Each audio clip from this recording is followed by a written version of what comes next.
সেবাৰ data entry operator প্ৰশান্ত দাসক বৰখাস্ত কৰা হৈছে। এই মুহূৰ্তৰ বিগ ব্ৰেকিং নিউজ আমি আপোনালোকক জনাই আছো। কামৰূপ জিলাৰ IS কাৰ্যালয়ত বৰ্তমান ৰখা হৈছে আৰু আৰক্ষীয়ে প্ৰশান্ত দাসৰ ঘৰৰ পৰা উদ্ধাৰ কৰিছে নগদ ধন। এই মুহূৰ্তৰ এই বিগ ব্ৰেকিং নিউজ দি আছো আপোনালোকক। কেলেংকাৰীত জড়িত প্ৰমাণৰ পাছতে বৰখাস্ত হ'ল প্ৰশান্ত দাস নামৰ ডাটা এন্ট্ৰি অপাৰেটৰজনক বৰ্তমান বৰখাস্ত কৰা হৈছে। জালিয়াতিৰ অভিযোগ আছে তেওঁৰ বিৰুদ্ধে। ডাটা এন্ট্ৰি অপাৰেটৰ প্ৰশান্ত দাসক সেবাৰ তেওঁ কৰ্মচাৰী তেওঁক নিলম্বিত কৰা হৈছে। পৰীক্ষাৰ মূল্যায়নৰ যি প্ৰক্ৰিয়া আছে তাত গাফিলতি তাত জালিয়াতি কৰাৰ অভিযোগ তেওঁৰ বিৰুদ্ধে। নগদ ধন উদ্ধাৰ হৈছে ঘৰৰ পৰা। আৰু এয়া হৈছে মেট্ৰিক আৰু হায়াৰ ছেকেণ্ডাৰী বা সেবাৰ যি কৰ্মচাৰী আছে ভৱিষ্যত নিৰ্ণয় হৈ আছে। সেই ভৱিষ্যত নিৰ্ণয় কৰিবলৈ যোৱা সেবাৰ কাৰ্যালয়ৰ কৰ্মচাৰী নিলম্বিত হৈছে। কি ধৰণৰ স্খলন ঘটিছে অনুমান কৰিব পৰা যায়। সেবাৰ কাৰ্যালয়ত সেৱা বিভাগ কি হৈছে বুজিব পৰা গৈছে ইয়াৰ পৰাই। ইতিমধ্যে এই যি মূল্যায়ন আছে যি মূল্যায়নক লৈ বিতৰ্ক চলি আছে তাৰ মাজতে সেবাৰ কৰ্মচাৰী বৰ্তমান নিলম্বিত হৈছে। কেলেংকাৰীত জড়িত থকাৰ প্ৰমাণ পোৱা গৈছে। ঘৰৰ পৰা নগদ ধন উদ্ধাৰ হৈছে। আৰু ইতিমধ্যে প্ৰশান্ত দাসক বৰখাস্ত কৰা হৈছে। এই মুহূৰ্তৰ বিগ ব্ৰেকিং নিউজ আমি আপোনালোকক জনাই আছো আৰু ভিজুৱেল দেখুৱাই আছো আমি আপোনালোকক। সবিশেষ কথা পাতিবলৈ সংযুক্ত হওক আমাৰ ব্যুৰ চিফ আছে হিমাংশু। মই হিমাংশুৰ সৈতে সংযুক্ত হৈছো। হিমাংশু, এটা ডাঙৰ খবৰ এই মুহূৰ্তত সেবাৰ কৰ্মচাৰী বৰ্তমান বৰখাস্ত কৰা হৈছে। নিশ্চয় শনিবাৰৰ দিনটোত যিহেতু কামৰূপ জিলাৰ পৰিদৰ্শকৰ কাৰ্যালয়ত অভিযান চলাইছিল আৰক্ষীয়ে আৰু এই অভিযানৰ পিছতে দেখা গৈছিলে যে বৃহৎ কেলেংকাৰী উন্মোচিত হৈছিলে। আৰু যিহেতু সেৱা আৰু হায়াৰ ছেকেণ্ডাৰীৰ মাৰ্কশ্বিটক লৈ এক বৃহৎ কেলেংকাৰী হৈছিলে, মূল্যায়নক লৈ বৃহৎ কেলেংকাৰী, কিয়নো তেওঁলোকৰ যিটো ফোন টেপিং সেই ফোন টেপিঙৰ ভিত্তিত কামৰূপ আৰক্ষীয়ে অভিযান চলাইছিল আৰু 4টা ঠাইত অভিযান চলাইছিল এই দিনটোত, শনিবাৰৰ দিনটোত। আৰু তাৰে পিছতে আকাশ আলী নামৰ এজন অধ্যক্ষক সোধা পোছা কৰা হৈছিলে।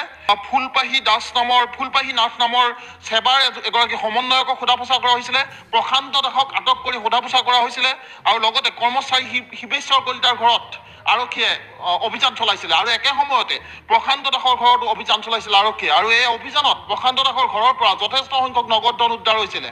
আৰু নগদ ধন উদ্ধাৰৰ পিছতে এই সমস্ত ঘটনা পোহৰলৈ আহিছিলে আৰু প্ৰশান্ত দাস যে ঘটনাৰ লগত জড়িত সেই কথা সম্পূৰ্ণৰূপে প্ৰমাণিত হৈছিলে। আৰু ইতিমধ্যে বৰখাস্ত কৰা হৈছে প্ৰশান্ত দাসক। কিন্তু ডাঙৰ কথাটো হৈছে সেবাৰ যি মূল্যায়ন পদ্ধতি বা হায়াৰ ছেকেণ্ডাৰী পৰীক্ষাৰ যি মূল্যায়ন পদ্ধতি, এই মূল্যায়ন পদ্ধতিক লৈ একাংশ শিক্ষক বা একাংশ কৰ্মচাৰীয়ে শিক্ষা বিভাগকেই লজ্জানত কৰিছে সেই কথা কিন্তু নিশ্চিত। কিয়নো তেওঁলোকে টকাৰ বিনিময়ত ধনৰ বিনিময়ত তেওঁলোকে লেনদেন কৰিবলৈ আৰম্ভ কৰিছে।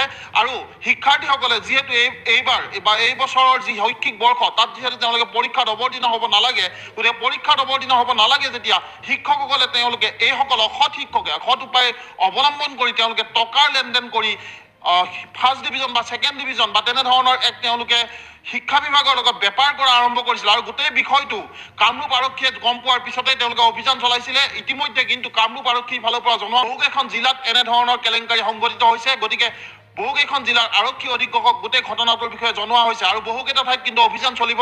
আৰু এই কথা নিশ্চিত যে প্ৰশান্ত দাসেই নহয় আৰু বহুকেইজন কিন্তু গ্ৰেপ্তাৰ হ'ব। ইতিমধ্যে আকাশ আলী নামৰ এজন অধ্যক্ষ, শিক্ষা বিভাগক লজ্জানত কৰা এজন অধ্যক্ষ, আৰু তেওঁকো ইতিমধ্যে আৰক্ষীয়ে সোধা পোছা কৰি ৰাখিছে। ফুলপাহী নাথ নামৰ সেবাৰ এগৰাকী সমন্বয়ক কৰ্মচাৰী, তেওঁক ইতিমধ্যে আৰক্ষীয়ে সোধা পোছা অব্যাহত ৰাখিছে। কিন্তু সেবাৰ কৰ্মচাৰী এনেধৰণৰ ঘটনাৰ লগত জড়িত হয় যদি তেতিয়াহ'লে শিক্ষা বিভাগ কোনফালে গতি কৰিছে সেই কথা নিশ্চয় আমি নকলেও হ'ব। দীক্ষিত, নিশ্চিতভাৱে হিমাংশু, সকলোতকৈ ডাঙৰ প্ৰশ্ন ছাত্ৰ ছাত্ৰীৰ ভৱিষ্যত। এইবাৰ পৰীক্ষা দিব পৰা নাই, তেওঁলোকৰ ভৱিষ্যত নিৰ্ণয় হ'ব। মাৰ্কিং যি চিষ্টেম আছে তাক লৈ বিভিন্নজনে প্ৰশ্ন উত্থাপন কৰিছে। কিন্তু এখেতসকলক চাওক যে এই মুহূৰ্তটো দুৰ্নীতিৰ আশ্ৰয় ল'বলৈ বাদ দিয়া নাই। সেৱা কৰ্তৃপক্ষ সতৰ্ক হওক। এনে যদি কৰ্মচাৰী আছে আৰু চাওক। আৰু এই মুহূৰ্তৰ এই বিগ ব্ৰেকিং নিউজ আমি আপোনালোকক দি আছো।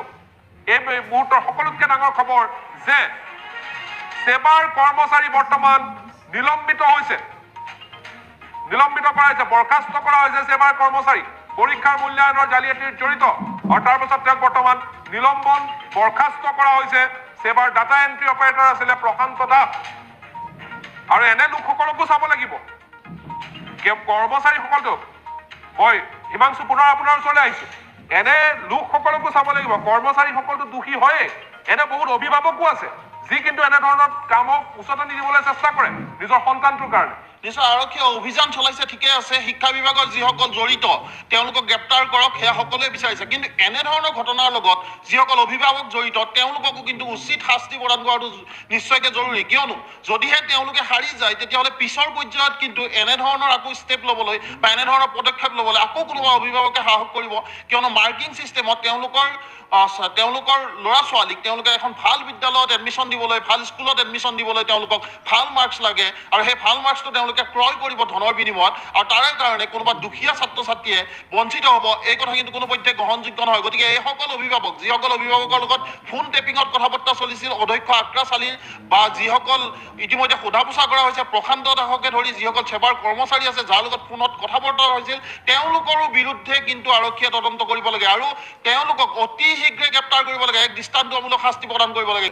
নিশ্চিতভাৱে সকলো সতৰ্ক হোৱাৰ প্ৰয়োজন হ'ব। অভিভাৱকসকলেও চিন্তা কৰিব লাগিব যে এনেধৰণৰ যদি ব্যৱস্থা তেওঁলোকে গ্ৰহণ কৰে বা এনেধৰণৰ পন্থা যদি তেওঁলোকে গ্ৰহণ কৰে, তাৰ ফলত তেওঁলোকৰ সন্তানটিৰ ভৱিষ্যত কিমান সুৰক্ষিত হ'ব, কিমান উজ্জ্বল হ'ব, তাক লৈ প্ৰশ্ন আছে। সেই মাৰ্কছেৰে সেই ছাত্ৰজনৰ বা সেই ছাত্ৰীগৰাকীৰ ভৱিষ্যত সুৰক্ষিত কৰিব পাৰিব নে নোৱাৰে, অভিভাৱকসকলে চিন্তা কৰিব লাগিব।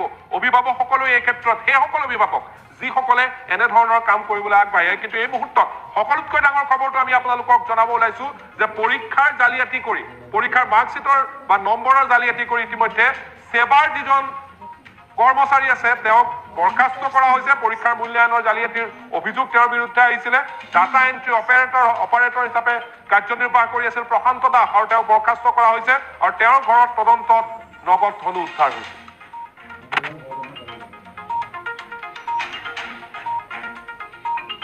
No, no, no, no, no.